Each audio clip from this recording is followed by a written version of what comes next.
Lake Erie is dead. Farmers are dumping manure right into the waterways, and no progress is being made for water quality.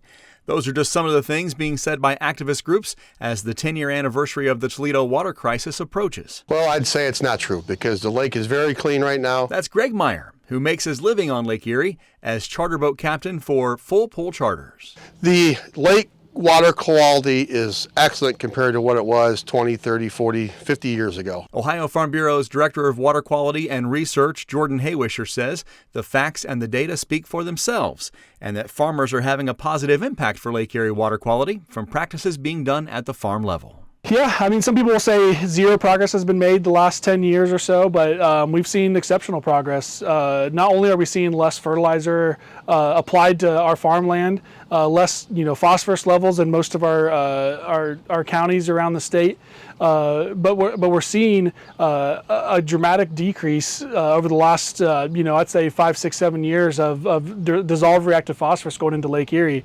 We're at levels that we saw 20 years ago, and it's continuing to go down thanks to programs like H2 Ohio, thanks to efforts of our farmers to plug in and pay attention to what's going on a little bit more and continuing to improve their farming practices for nutrient management and water quality. People that are involved in agriculture, people involved in the lake industry are very concerned about the water quality, and farmers completely 100% are probably one of the best stewards of the land that I've ever run across.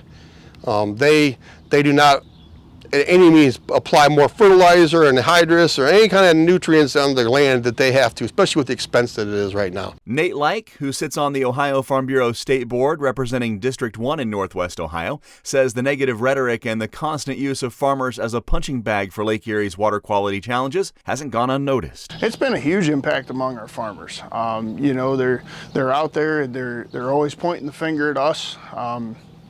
We're always getting everything, it's always the farmer's fault, always the farmer's fault. Well, I'll sit here and say that we're probably some of the problems that could have attributed to this lake, but we're not the total problem to it.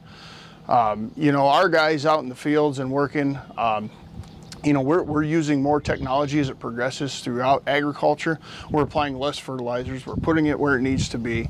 We're getting better placement. We're doing different modes of action to decrease the impact of phosphorus that enters our lake streams and rivers. Like says hearing those types of comments don't deter area farmers from continuing to do the right things, but they also need to stand up for themselves at the same time. Oh, I tell you, it's frustrating. I've personally been there.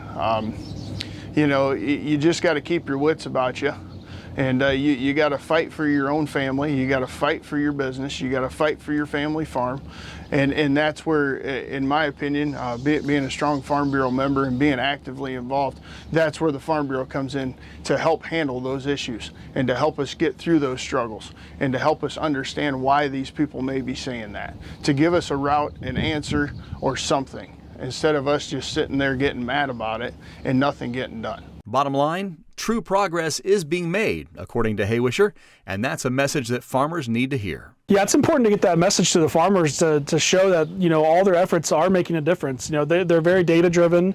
They want to know what works. They want to apply what works to their farm within their means.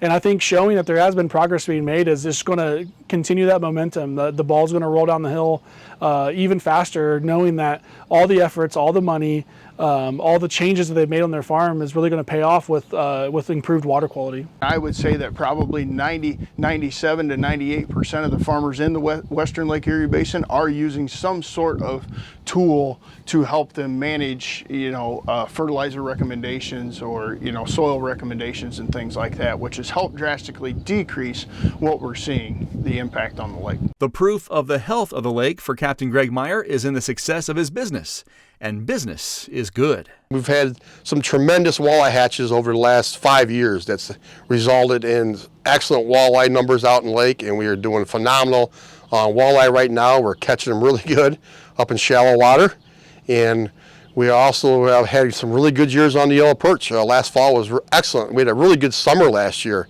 We were really catching yellow perch in July and August last year when you normally don't, and it was phenomenal then, early. So we had a phenomenal year last year, and this year's looking to be the same way. Captain Meyer says farmers have been a major part of turning the tide for water quality on Lake Erie, but there's still work to do by everyone involved in polluting it. But the farmers, I don't think, are the major issue that everybody thinks they are. And we need to look at ourselves. Our cities need to look at ourselves.